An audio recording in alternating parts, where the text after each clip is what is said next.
ওই আলোটা কিসের বলো তো? দেখে তো মনে হচ্ছে ভেতরে কিছু চকচকে জিনিস রয়েছে। আমার কিন্তু সেটাই মনে হচ্ছে।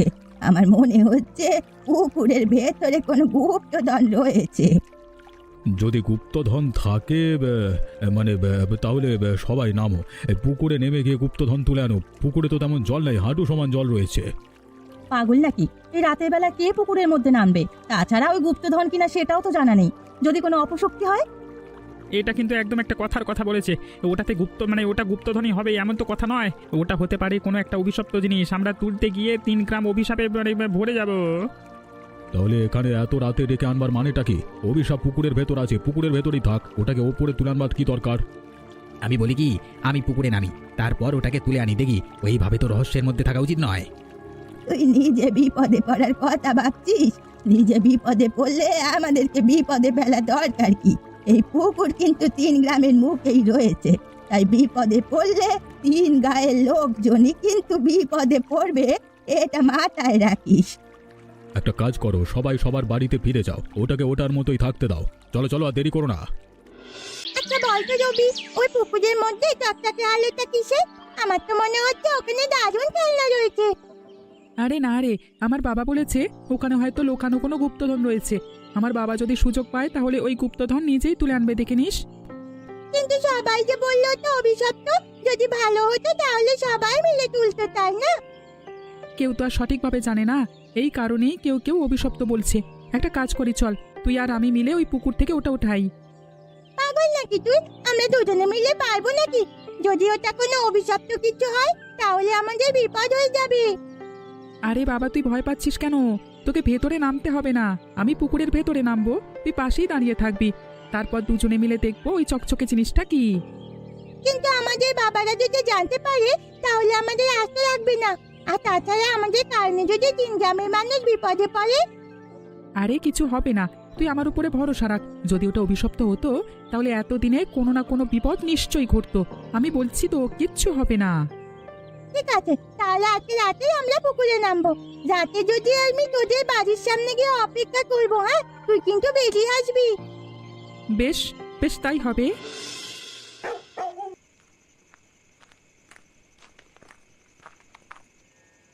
পূজা, এত রাতে তুই কোথায় যাচ্ছিস? কোনো বিশেষ কাজ আছে নাকি?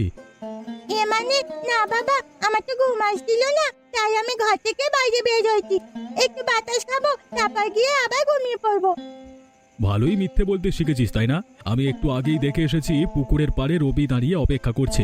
তুই রবির সাথে দেখা করতে যাচ্ছিস? হ্যাঁ বাবা, রবির সাথে আমার কিছু গুরুত্বপূর্ণ কথা আছে, তাই আমি ওকে আসতে বলেছিলাম। এত বড় সাহস! এত রাতে তুই অবিনাশের ছেলের সাথে দেখা করতে যাচ্ছিস? আজকে তোর একদিন কি আমার একদিন। মেরো না বাবা, মেরো না। আমি তো এমনি এমনি কথা বলতে যাচ্ছি না। আমরা দুজনে মিলে ঠিক করেছিলাম ওই পুকুর থেকে টকটকে জিনিসটা উঠাবো। আমার ভুল হয়ে গেছে, আমি আর কখনো এমন করবো না। কি হলোটা কি? তুমি এইভাবে মেয়েটাকে মারছো কেন? তোমার মেয়েকে কিছু বলতে না বলতে তোমার মেয়ে মাথায় উঠে গেছে। তোমার মেয়ের কত বড় সাহস যে এত রাতে ওই অবিনাশের ছেলের সাথে দেখা করতে যাচ্ছে। কি বললে তুমি? পূজা, তোর বাবা যেটা বলছে সেটা কি সত্যি? ও কি বলবে, আরো বলছে ওই পুকুর থেকে ওই চকটকে জিনিসটা নাকি ওরা দুজনে মিলে তুলবে। শুনেছো শুনেছো তুমি? আর একদিন যদি ওকে বাড়ির বাইরে বের হতে দেখি না, ও ঠ্যাং ভেঙে ঘরে রেখে দেবো বলে দিলাম। আমি বলি কি, ওই অভিশপ্ত জিনিসটাকে বিরক্ত করা ঠিক হবে না। ওটা পুকুরের মধ্যে আছে, পুকুরের মধ্যেই থাক। আজকে থেকে পুকুর ব্যবহার করা সম্পূর্ণরূপে বন্ধ। সেটা বললেই হবে নাকি? এত বড় একটা পুকুর, 3 গ্রামের লোকেদের এই পুকুরেই সব কাজবাজ করতে হয়। তাছাড়া এই পুকুরে আমার কত টাকার মাছ চাষ করা আছে তুমি জানো সেটা? মাছ চাষ কি করে করবেন? হাঁটু সমান পানি, তাতে আবার নাকি কত টাকার মাছ? তোমরা থামো তো। তোমরা কি এখনো মানে এখানে তর্ক করতে এসেছো নাকি পরামর্শ করতে এসেছো এই পুকুরে এখন কি হবে? বললাম তো, এই পুকুরে এখন কিছুই হবে না। আমরা চাই না এই পুকুরের সামান্য একটু কারণে 3 গ্রামের সমস্ত মানুষ বিপদে পড়ুক। 3 গ্রামে একটা অভিশাপ ছড়িয়ে পড়লে কি হবে তোমরা ভেবে দেখেছো? তুমি আছো অভিশাপ নিয়ে। হতেও তো পারে ওটা অভিশপ্ত নয়, ওটা হয়তো কোনো গুপ্তধন। যদি ওই গুপ্তধন আমরা তুলতে পারি তাহলে 3 গ্রামের লোকজন উপকৃত হবে, সেটা একবারও ভাবছো না? আমারও কিন্তু একই কথা। আমার মনে হচ্ছে ওইখানে কোনো গুপ্তধন লুকানো আছে। যদি অভিশপ্ত হতো তাহলে এতদিনে কোনো না কোনো বিপদ নিশ্চয়ই ঘটতো। তাছাড়া ওই পুকুরের বয়স তো কম নয়, মনে হচ্ছে কোনো পূর্ব আমলের গুপ্তধন লুকানো আছে। কোনো কিছু না জেনে শুনে তো আর কোনো সিদ্ধান্ত নেওয়া ঠিক হবে না। আগে আমরা জানি পুকুরের ভেতর কি আছে, তারপর একটা সিদ্ধান্তে উপনীত হব। এখন কোনো কিছু করবার দরকার নেই। পুকুর আপাতত ব্যবহার করা বন্ধ থাকুক।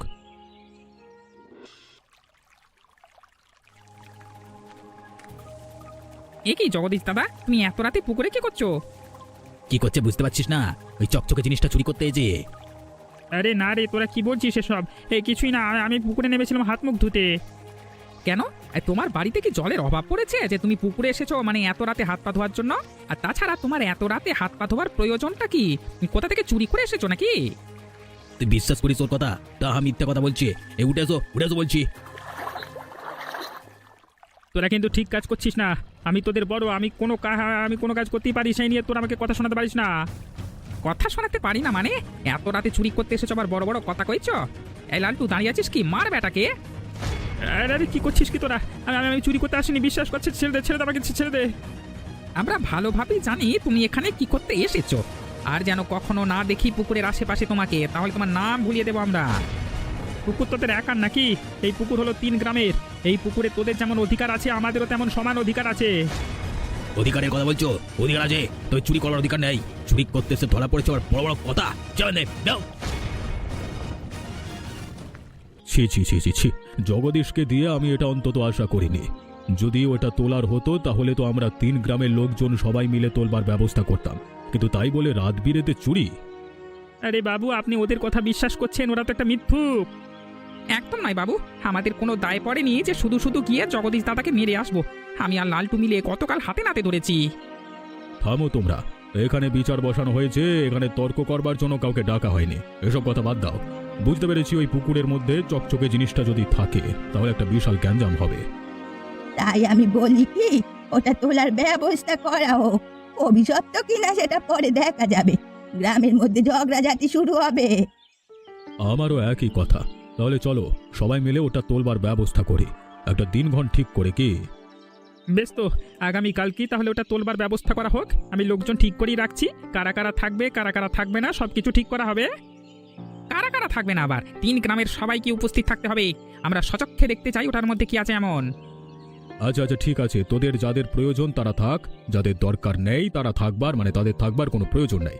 এবার সবাই যাও। শোনো, আমার মনে হচ্ছে ওই পুকুরের ভেতরে আসলেই কোনো গুপ্তধন আছে।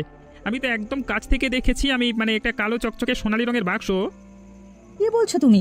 তাহলে তো মনে হচ্ছে পুরোনো দিনের কোনো সোনাদানাযুক্ত গুপ্তধন হবে। আমি বলি কি, ওই গুপ্তধনের বাক্স যদি আমরা একা হাতিয়ে নিতে পারি তাহলে কিন্তু আমাদের দারুণ লাভ হবে।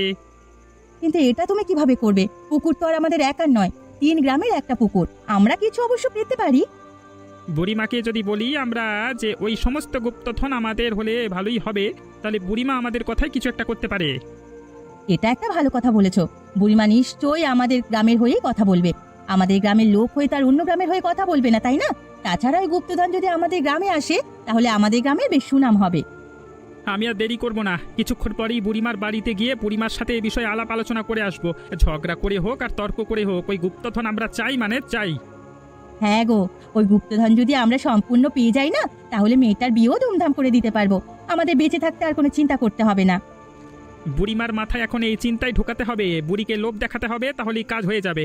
তাহলে তুমি থাকো, হ্যাঁ আমি গেলাম বুড়িমার কাছে। এবার তো দেখতে পেলে এটা একটা সিন্ধুক, কোনো অভিশপ্ত জিনিস নয়। আরে এবার তো মনে হচ্ছে ভেতরে কোনো গুপ্তধন লুকানো আছে। আর দেরি করো না, এটা খোলবার ব্যবস্থা করো।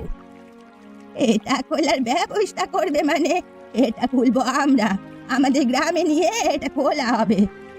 এটা আবার কেমন ধরনের কথা? পুকুর থেকে তোলা হয়েছে, পুকুর পাড়ি খোলা হোক, তোমাদের গ্রামে আবার যাবে কেন? হ্যাঁ, আমাদের গ্রামে যাবে না কেন? এই পুকুর আমাদের গ্রামের, সেই হিসেবে এই সিন্ধুকও আমাদের গ্রামের। আপনারা এই সিন্ধুক খুঁজে বের করেছেন, উপরে তুলেছেন, সেই হিসেবে আপনাদেরকে কিছু গুপ্তধন দেওয়া হবে, সমস্যা নেই। কিন্তু সম্পূর্ণ অর্থই যাবে আমাদের গ্রামে। সারা জীবন দেখে এসেছি পুকুরটা আমাদের 3 গ্রামের, এখন তোমাদের গ্রামে তোমাদের গ্রামে হয়ে যাবে কিভাবে? কিভাবে আবার? এই পুকুরে সব থেকে বেশি ভাগ আমাদের। তোমাদের 2 গ্রামের যা ভাগ আছে তা হলো একটু একটু। সেই হিসেবে তোরা গুপ্তধন পাবি, চিন্তা করিস না।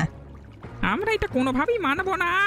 এই পুকুর যদি তোমরা দাবি করো তাহলে তো আমরাও আমাদের গ্রামের হয়ে দাবি করতে পারি, তাই না?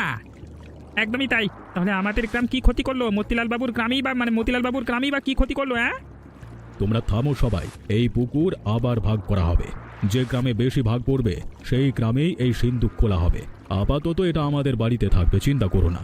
এই সিন্ধুক আমি খুলবো না, আমার বাড়িতে হেফাজতেই থাকবে। দেখ, ওই সিন্ধুকবর্তী মনে হচ্ছে কোনো গুপ্তধন রয়েছে। আগের দিনের রাজা বাদশারা এইভাবেই গুপ্তধন লুকিয়ে রাখতো। তাছাড়া ওই পুকুরের বয়সও তো কম না, তাই না? এরা যন্ত্রণা পাকিয়ে দিল বুড়িটা। বুড়িটার জন্য ওই গুপ্তধনের বক্সটা খোলা হলো না, নাহলে এতদিনে আমাদের হাতে কিছু না কিছু আসতোই। কিন্তু মতিলাল বাবু যখন যে সিদ্ধান্ত নিয়েছে তাতে মনে হচ্ছে আরো বড় ঝামেলা হবে। আমাদের ভাই কিছু জোটে কিনা আমি তো সেই বিষয়ে সন্দিহান। আর যা জুটবে তা দিয়ে আমাদের কিছুই হবে না। আমি বলি কি, ওই সিন্দুকটা আমরা দুজনে চুরি করে আনি। আমরা আলাদা গ্রামের, তাতে কি হয়েছে? আমরা দুজন তো বন্ধু, দুজনে মিলে ওই সিন্দুক চুরি করলে সিন্দুকের ভেতরের গুপ্তধন দুজনে ভাগাভাগি করে নেব। হ্যাঁ, আমিও তোকে এই কথাটা বলবো ভাবছিলাম, কিন্তু সেদিন জগদীশ দাদাকে চুরির অপরাধী করবার পর এবার কিভাবে আমরা আবার চুরি করতে নামি বলতো? দেখ ভাই, কিছু কিছু ক্ষেত্রে অন্যরা দোষ করলে সেটা দোষ মনে হলেও আমরা সেটা করলে সেটা দোষ মনে হবে না। তাই আমি আর তুই মিলে সিন্দুক চুরি করবোই করবো, আজকে রাতেই করবো। বেশ, রাতে তাহলে সময় করে চলে আসিস, আর সমস্ত কিছুর ব্যবস্থা করে তবেই আসবি। ওই সিন্দুক নিয়ে একদম নদীর ওপারে গিয়ে সিন্দুক খুলবো আমরা, যাতে কেউ কোনোভাবেই টের না পায়। ঠিক আছে, তাই হবে, ওই কথাই রইল। আমি এখন তাহলে উঠি, সমস্ত কিছুর ব্যবস্থা করতে হবে। আমার সাথে দেখা করবি সন্ধ্যায়। লালটু রে, ধীরে ধীরে আসবি। মতিলাল বাবু কিন্তু কঠোর মানুষ, একবার যদি ধরা পড়ে যায় না তাহলে একদম ছাতু বানিয়ে দেবে। আর চিন্তা করিস না, আমি এ বিষয়ে খুবই ভালো জানি, কত চুরি করে খেয়েছি এখন। আর এমন কি দেখলি, তুই আমাকে বলতে গিয়ে নিজেই অসাবধানতার কারণে শব্দ করে ফেললি। এখন যদি সবাই টের পেয়ে যায় তাহলে তো ধরা পড়ে যাবো রে। আরে না না, এতক্ষণে মতিলাল বাবু মনে হয় ঘুমিয়ে পড়েছে। রাত তো কম হয়নি, শব্দ হলেও মনে হবে বিড়ালে করেছে। এখানে আর আসবে না। কিরে, তোরা দুজনে এত রাতে এ ঘরে কি করছিস? মতিলাল বাবু, আপনি ওদেরকে আসতে বলেছিলেন নাকি? আরে না না, আমি আসতে বলবো কেন? আমি যদি আসতে বলতাম তাহলে তো তোমাদের সাথেই থাকতো। এই অন্ধকার ঘরে ওরা একাকি কি করবে? তাহলে ওরা দুজনে এখানে কি করছে? কি করছে আপনারা বুঝতে পারছেন না? ওরা এসেছে সেই সিন্দুক চুরি করতে। ওরা আমাকে চুরির দায় মেরে নিজেরাই চুরি করতে চলে এসেছে। এবার বলুন, ওদেরকে ছেড়ে দেওয়া উচিত হবে কিনা? একদম নয়, ওদেরকে কোনোভাবেই ছেড়ে দেওয়া যাবে না। কালকে সকালেই ওদের বিচার হবে। ওদের দুজনকে গাছের সাথে বেঁধে রাখো। বাবু, নতুন করে ওদের আর কি বিচার হবে? যা দেখবার আপনি তো নিজের চোখেই দেখেছেন। এখন শুধু ওদের বিচারের রায়টা শুনিয়ে দিন। একদম ঠিক কথা বলেছ। অযথা সময় নষ্ট করা একটুও ঠিক হবে না। তার উপরে আবার ওই সিন্ধুক খুলতে হবে আজকে। বাবু, আমাকে ক্ষমা করে দিন, আমরা এমন কাজ করবো না। লোভে পড়ে গেছিলাম। আমরা যদি খারাপ হতাম তাহলে তো অনেক আগেই সিন্দুক তোলবার চেষ্টা করতাম। একদম চুপ, তোর আর কোনো কথাই বলবি না। তোদের একমাত্র শাস্তি হচ্ছে আমাদের 3 গ্রামের পেছনের দিকটা আরো একটা পুকুর খনন করা। সেই পুকুর শুধুমাত্র তোরা দুজনে মিলেই খনন করবি। কিন্তু বাবু, আমরা দুজন এইসব পারবে। বাবু কি বলেছে সেটা মাথায় ঢুকেছে তো? তাহলেই হবে, এটাই শেষ। বাবু, আপনি সিন্ধুক খোলবার ব্যবস্থা করুন। এ কি, এসব কি? এ তো দেখছি সিন্ধুকের মধ্যে শুধুমাত্র কটা সাদা কাগজ। গুপ্তধন গেল কোথায়? এটা কোনো গুপ্তধনের বাক্স নয়। এটা মনে হচ্ছে অনেক আগে কেউ ওই পুকুরে মজা করে ফেলে রেখেছিল, সেটাই আমরা পেয়েছি। এটার মধ্যে কোনো অভিশাপও নেই, কোনো গুপ্তধনও নেই। তাহলে এখন আমাদের কি হবে? আর কি হবে? যা হওয়ার সেটাই হবে। আগে আমরা যেমন ছিলাম তেমনই থাকবো। মাঝখানে শুধুমাত্র এই চকচকে জিনিসটার মধ্যে জিনিসটার রহস্য উন্মোচন হলো। তাই এ কি, পুকুরের জল হঠাৎ শুকিয়ে গেল কেন? এভাবে তো শুকিয়ে যাওয়ার কথা নয়। পুকুর তো একদম শুকিয়ে খা খা করছে। আমারও তো একই কথা। ওই সিন্ধুক যদি কোনো অভিশপ্ত সিন্ধুক না হয়, তাহলে এই সিন্ধুক খোলবার পরে পুকুরের এই অবস্থা হলো কেন? এটাই তো আমার মাথায় ঢুকছে না। হতেও তো পারে ওই সিন্ধুক খোলবার সাথে সাথে কোনো লুকানো অভিশাপ আমাদের সর্বত্র জায়গায় ছড়িয়ে গেছে, যা আমরা দেখতে পাচ্ছি না। সেই অভিশাপের কারণেই হয়তো পুকুরের জল একদম শুকিয়ে গেছে। এখন আমাদের 3 গ্রামের কি হবে? 3 গ্রামের সমস্ত লোকজন তো এই পুকুরে এইসব কাজবাজ করতো। আমার মনে হচ্ছে এই পুকুরে আর কখনোই জল হবে না। এই পুকুরে যদি জল ভরাট করা হয়, তবুও এই পুকুরে জল থাকবে না। এমন আশ্চর্যজনক ঘটনা আমি আগে কখনো দেখিনি। সিন্ধুক খোলবার পর স্বাভাবিকভাবেই নিয়েছিলাম সমস্ত বিষয়গুলো, কিন্তু এটা তো দেখছি পুরো অস্বাভাবিক হয়ে গেল। একটা কাজ করো, এই পুকুরে নিষিদ্ধ বার্তা লাগিয়ে দাও। এই পুকুরে আর কখনো কেউ নামবে না। ভোলা এবং লালটুকে যে পুকুরটা খনন করতে বলা হয়েছিল, সেই পুকুরেই আবার আজকে থেকে 3 গ্রামের লোকজন কাজবাজ শুরু করবে। আমারও এটাই মনে হচ্ছে। ঠিক আছে বাবু, আজকে আমরা এখানে নিষিদ্ধ বার্তা লাগিয়ে দেব, আর কখনোই এই পুকুরে কেউ নামবে না। এ কি রে, পুকুরে তো জল চলে এসেছে। এই পুকুরে তো জল আসবার কথা নয়। আরেকটা জিনিস দেখেছিস, পুকুরে টকটকে কি যেন একটা দেখা যাচ্ছে। তাহলে কি সেই সিন্ধুক আবার নিজের জায়গায় ফিরে এসেছে? এটা কিভাবে সম্ভব রে? আমি তো কিছুই বুঝতে পারছি না, এটা কি অভিশাপ নাকি নতুন কোনো রহস্য চলে এসেছে। আমার ভয় করছে, চল এখান থেকে চলে যাই।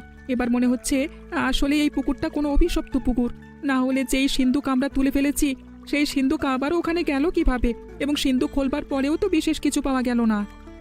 তাহলে চল আমরা বাড়িতে গিয়ে বড়দের কাছে সবকিছু খুলে বলি, বড়রা এই রহস্যের উন্মোচন করবে। আমার মনে হচ্ছে না এমন কিছুই হবে। তুই যা, বাড়িতে গিয়ে তোর বাবাকে এবং মতিলাল বাবুকে ডেকে নিয়ে আয়। হায় হায় রে, এই পুকুর এতকাল অভিশপ্ত ছিল আর আমরা সেটা না জেনেই এই পুকুরে কত শত কাজবাজ করেছি। ভাগ্য ভালো, আমরা কোনো বিপদে পড়িনি, আমরা বেঁচে গেছি। কি জানি কোন রহস্যের কারণে বারবার এমন হচ্ছে। এই সিন্ধুক আর তোলার দরকার নেই। এই সিন্ধুক তুললে আবার ওই সিন্ধুক আগের জায়গাতেই ফিরে যাবে। ওকে ওর মতো থাকতে দাও, ওকে বিরক্ত করা একদম ঠিক হবে না। শেষমেশ 3 গ্রামের এই এক পুকুরের রহস্য থেকেই গেল, হ্যাঁ? যে রহস্য আর কখনোই মানুষ হয়তো উন্মোচন করতে পারবে না।